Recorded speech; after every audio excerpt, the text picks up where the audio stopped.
Pag para sa'yo.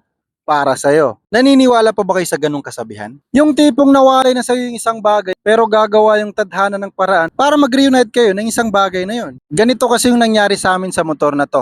So ito yung motor ko na si Blacky, nakuha ko to nung 2019 pero pagka 2020 ay nawalay sa akin. So last year naman 2025 ay nakabalik sa akin. So ibig sabihin 5 years kaming nagkawalay nito. Okay? At ngayon ay 2026 na, ibig sabihin isang taon na siyang nandito sa atin simula nung nakabalik ito. At ganito yung nangyari. Story time muna tayo. Bali nakuha ko ang motor na to year 2019. Yun yung paggagaling ko ng abroad. At nag-apply ako agad ng motor loan sa Mitsukoshi. Tapos ang monthly amortization nito ay kung hindi ako nagkakamali ay nasa 2,080 pesos. Tapos keyway siya, RCS 125, under siya ng SYM or Euro yata yun kung hindi ako nagkakamali.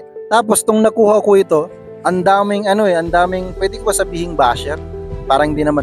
Pero ang daming nagsasabi na bakit ganito daw yung kinuha ko, bakit hindi Honda, bakit hindi Yamaha, bakit hindi Suzuki. Mas okay daw yung RS125 kaysa dito. At ang pinakamatindi na sinabi nila ay utang na nga tapos China pa. Tapos pasimple ko lang naman na sinagot yun na okay lang kasi parehas naman motor eh. Para sa akin nagagampanan naman niya yung purpose niya, nagagamit ko naman siya from point A to point B, which is malaking tulong na yun para sa akin. Nagamit ko na rin to pang long ride.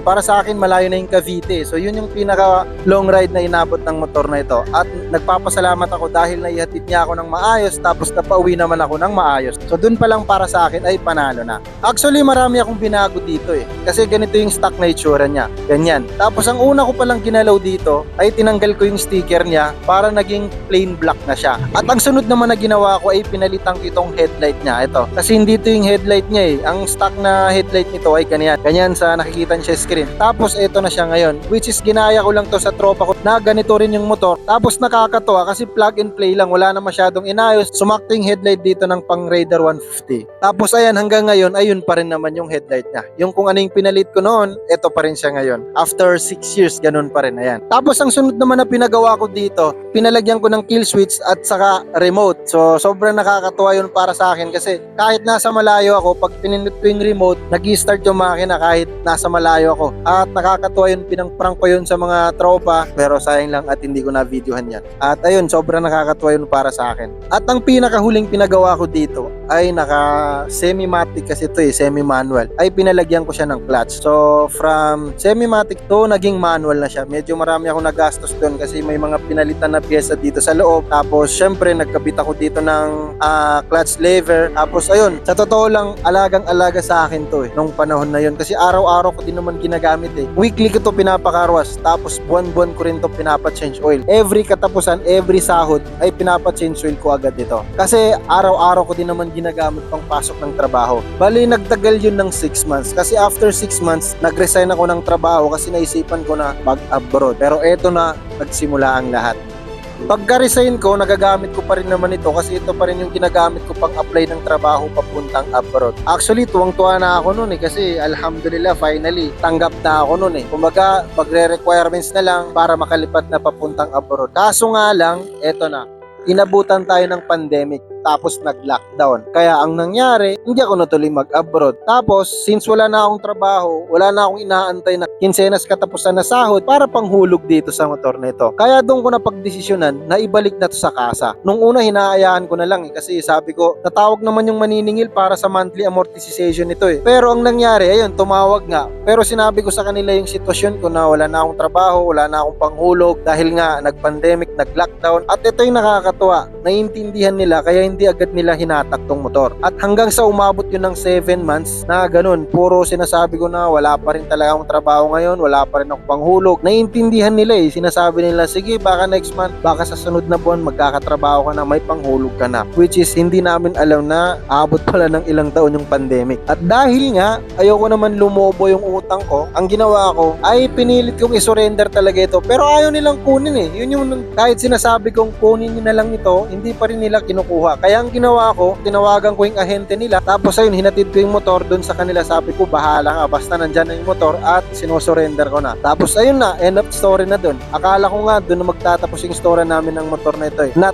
until last year, 2025. Ito na nga yung nangyari. Lipat ko lang muna yung camera ko kasi medyo naiinitan na ako dito.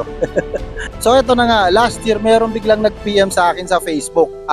Month of May. So yun, may biglang nag-PM sa akin tapos tinanong kung ako ba daw yung nasa ID na ito. Ayan. Ang ID na yan ay yung passport ko at driver's license. Tapos ang pakay niya ay nanghihingi siya ng updated na ID ko kasi yung nasa photocopy na yan ay expired na. Kasi matagal na yun, 6 years ago na yun. So yun, sabi ko ako nga at ayun, sinasabi niya na nanghihingi siya ng updated na ID ko kasi ang balak niya is ipapatransfer daw niya sa pangalan niya yung motor. Sabi ko, anong motor yan? Pwede ba yung makita? Tapos ayun, sinend niya sa akin at ito mismo yung motor na yun at nung nakita ko, sobrang ang saya ko, nakita ko after 5 years, sa sobrang tuwa ko, hindi ko na malaya na nasabi ko, pwede bang bilhin ko na lang ulit.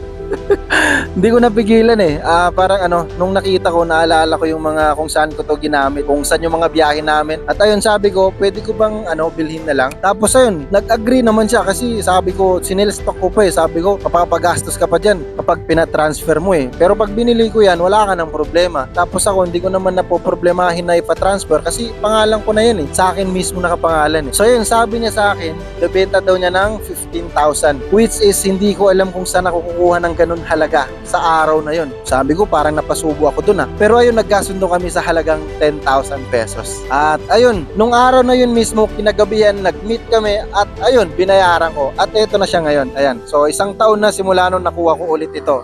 At ito pa ang good news mula nung makuha ko ito. After ilang araw lang ay good news dahil na-approve tayo sa car loan. So ayun, yung Sinoa, yung kulay pula na sasakyan. At pagkakuha ko nun, nagamit ko pa ito ng mga 1 buwan, binakbak ko ito pang biyahe sa food delivery para sa monthly bayad ng sasakyan. Kasi that time hindi pa naman natin agad may biyahe yung sasakyan kasi wala pang papel. So ayun lang naman yung kwento ng motor na ito. At ayun, tignan nyo naman yung itsura. Puro butas na yung upuan. Tapos wala nang handle grip. Marami nang nabago, puro kalawang na yung yung rim set niya. Tapos basta ang dumi na nung itsura niya, ang pangit na nung itsura niya. Pero soon inshallah kapag nagkaroon tayo ng extra budget, ipapabago natin yung mga kaya natin dito gastusan. So ayun, inshallah sana ma-revive natin yung itsura ng motor na ito. So ayun lang. Ayun, message ko nga pala sa mga brand owners na mga motor parts o di kaya motor accessories. Padalan niyo ako ng free sample tapos po-promote natin yan. Yun lang. Thank you. Ay, tapos din. Nakakaya na magsalita dito. Ang dami nakatingin.